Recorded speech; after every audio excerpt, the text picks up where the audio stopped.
Good afternoon, everyone. It's time for the Daily Dose of Disney. This is Arnie with Pepper Tree Villa, and I'm here to give you some information. I'm wearing my lanyard right now. Kind of clashes with the sweater, but you know what? It's okay. If you hadn't noticed it before, it is my 90 years of Mickey lanyard. So I particularly like this lanyard. And people in the office seem to like it too. Of course, they know what a Disney-phile I am here at the office, so either they're just putting up with me or they genuinely like it. Thank you, Pato. I like it. I think it's fun. So I've just had an interesting conversation with Paul of that UK Disney couple. He has been going on a bit of an interesting conversation on Twitter today. Apparently, they just raised prices for some of the character dining at Walt Disney World. And while the prices only went up $1 or $2 per meal, they didn't let anyone know if they had reservations that the prices had gone up. And this kind of has irked Paul of that UK Disney couple. And I wholeheartedly agree with him on this. It is something very simple. Hey, Lucky3, thank you for joining. Good to have you. Cynthia, Candy Mom, great to see you. So anyway, this theoretical conversation came up simply because Disney has an app out there that everyone attaches to when they go into the parks. Hi, Samantha. Hello, Danny. Mar, great to see you. Oh, good. Oh, Cynthia, I'm sorry you had a rough day, but I'm glad that we can help you there. Hello, Jeff of Only Passengers. Great to see you. So this whole theory of Disney just kind of like putting it out there. If you're on property, you may not know that prices have increased. So the simple solution to that, at least my thinking, is that being that everyone attaches themselves to the My Disney experience, don't you think they could simply just put out a splash screen when you open it up that first time when you're in the parks and saying, by the way, here's a warning or an alert that the prices have gone up. It's a simple splash screen. Paul, thank you for joining. It is great to see you. There is That UK Disney Couple. By the way, if you have not subscribed to That UK Disney Couple, please do so. And if one of my moderators could drop the link to their YouTube channel, I'd really appreciate it. Thank you so much. Paul and Cheryl have a great time anytime they go to Walt Disney World, and he and I have had a couple conversations, and we really like Paul and Cheryl. So anyway, that theory is that they could easily do that. Yeah, you see, that situation kind of happened to us in October. You know what? All it takes is a simple alert. Just a simple alert on the My Disney Experience app. It's that easy. So anyway, let me get off my soapbox and tell you about the history of Disney from today. It's time for your daily dose of Disney. It is January 28th, and if I counted correctly, it's 333 days until Christmas. Hi, Armac. Great to see you. Thank you for joining. On this day in January 28th, 1944, yet another Goofy cartoon has been released, How to Be a Sailor. And Goofy takes us on a cruising history of sailing. And Goofy sailing a ship just really cracks me up. Just like teaching us how to play basketball or hockey or how to drive in traffic. Goofy is just one of those great characters that stands alone in his cartoons and does a great job. You know, Danny, he did take on a lot of roles, and a lot of funny roles at that. Thank you so much, Mike. Appreciate that. Thank you for dropping that link. Let's move forward to 1980. T. Marie Photography, great to see you. Cynthia, thank you so much for that plug. Yes, grab your PTV merch right now. We have our Spreadshirt shop going at shop.spreadshirt.com/peppertreevilla. We've got some I Want My PTV t-shirts. We also have Lofi the Snowman on some of those shirts. So go check it out. And we've got shirts, mugs, backpacks, and some hats as well. And Mike Wheeler went out to Walmart over the weekend and took a picture carrying a box of Krispy Kreme while wearing an I Want My PTV shirt. I must say he wore it very well. So thank you. And Cynthia Cynthia actually picked out a nice color sweatshirt, so go check it out. Really nice stuff. Anyway, 1980, January 20th, 1980, the Industrial Bank of Japan has announced that it, as well as 30 other Japanese banks, have agreed to lend money to an organization called the Oriental Land Company so that they can build a $300 million theme park in Tokyo, and that's Tokyo Disneyland. Now, there's an interesting story, because if you watch the Imagineering story on Disney Plus, you will see that at this very time, Disney was immersed in building Epcot. So resources were stretched thin, and Japan really wanted them to come and build a theme park in Japan. So the thing is that, oh, yeah, thank you. So anyway, they really wanted a theme park in Tokyo, but Disney turned them down, and they came back and they would not take no for an answer. So Disney propositioned them saying, okay, well, here's the thing. You're going to finance it all. You're going to do this, this, and this. We will take a portion of the profits, and you will do this, this, this, and this. And to Disney's surprise, the Japanese investors said, yeah, that sounds good. So on they went, and they were able to get $300 million in 1980 to build Tokyo Disneyland. And I must say, it is one of their most popular parks around the world. That and then Tokyo Disney Sea is supposed to be one of the best theme parks ever built. So I believe in the opinion of so many people that have gone to visit it, and me, I would love to visit it. Jennifer Levy, great to see you. Thank you for joining. I would love to go to Tokyo Disneyland sometime. Oh, you know what, Mar? We have just about everything down, but we have one little piece of Christmas still in the house. Disney needs to do a PTV store. It would be a blockbuster. Oh, thank you so much for that confidence. Anyway, a little bit of Christmas is left in the house, and I'll take a picture and post it. And it's just the mantle of the fireplace as well as a wreath that's over. It's Doug's favorite part of setting up Christmas, so he likes to enjoy that glow of Christmas light just a few days longer, and it's usually gone by Valentine's Day. And so, anyway, do you think that the parks are more successful because they are a franchise or not Disney-owned? No, I think they're more popular simply because they're well-built. Now, if Disney had built them and owned them, the investment would not be there as high as it is.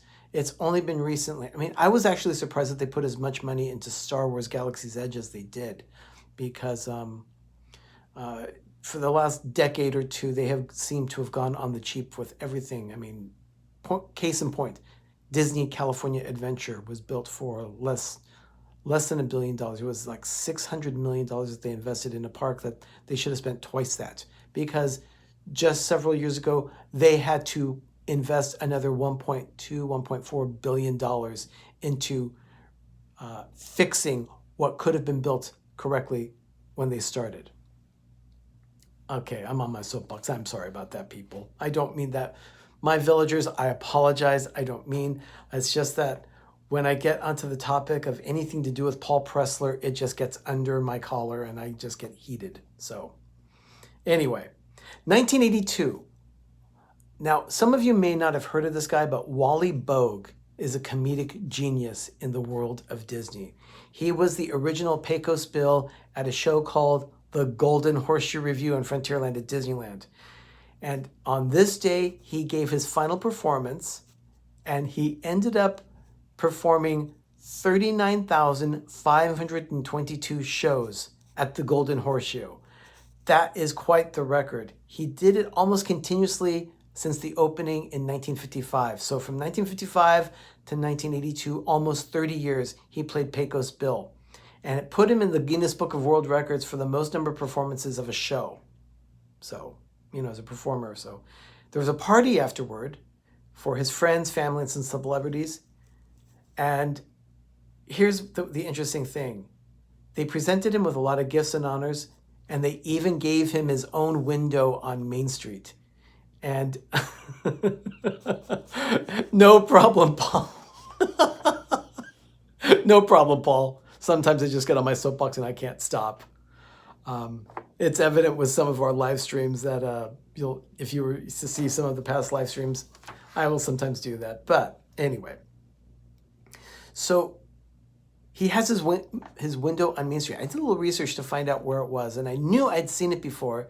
It is, if you were to go down Main Street at Disneyland, you have to go past the cross street where the Carnation Cafe is, the little seating area. And just beyond there, up above the Carnation Cafe restaurant on Main Street, you will see Wally Bogue's window, where he is the proprietor of Vaudeville. So it references vaudeville. So it's really, really a tribute to have a window on Main Street. I've only met one person personally. Well, actually, I take that back.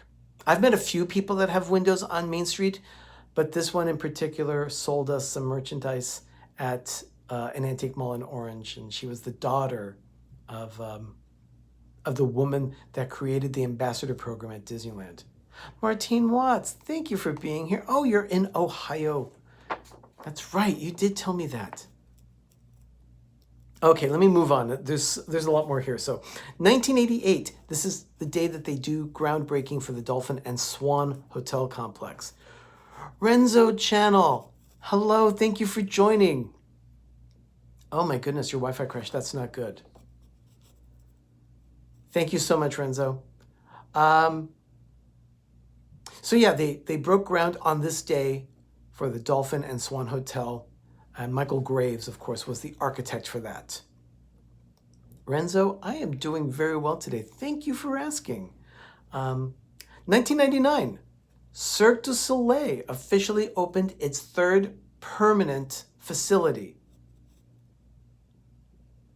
I got a surprise for you on Twitter. Noah, thank you. I will check it out when I'll check it out after the show. Thank you so much. They opened a facility at Downtown Disney West End, at least that's what it was called, in 1999 when the show La Nuba started in Disney World. I tried seeing that show once with my mom. The tickets, they gave them to me. Everything was fine. And then they had to call me back and say, oh, I'm so sorry, the theater is going to be dark when you're visiting. So that was a bummer. They opened the show in January and they were down in December when I was there with my mom. So we could not see La Nuba and I never made it back to see the show. I still have never seen a Cirque du Soleil show. And with as many as they have in Vegas, it's so close. I could go see that no problem. Still have never done it. In 2009, on this day, a new adventure premiered at Epcot. The Kim Possible World Showcase Adventure, and that's where you do a treasure hunt with high-tech devices. You get a communicator device and you go and you receive clues all over and it triggers hidden surprises and everything. And you do it in 7 of the World Showcase pavilions. Mexico, Norway, China, Germany, Japan, France, and the UK. So that was the Kim Possible World Showcase Adventure. Apparently it was a lot of fun. They continued to do it and they did it with Phineas and Ferb. So it was a lot of fun. 2009 on this day. Also, at Disneyland, they have 5 railroads that circle the park. 5 railroad engines. And they did a conversion to all of them. And now on this day, all of them were officially converted to biodiesel. And that's made with the recycled, discarded cooking oil throughout the park. So it's amazing. Sometimes you'll smell popcorn as the train goes by. It's pretty interesting. Oh, just another Disney. Thank you for being here. Great to see you. 2010, Walt Disney World officially rebranded their sports complex from just the Wide World of Sports to the ESPN Wide World of Sports. And they changed the sign, it had high-tech video cameras, the whole bit. It was a big deal for them.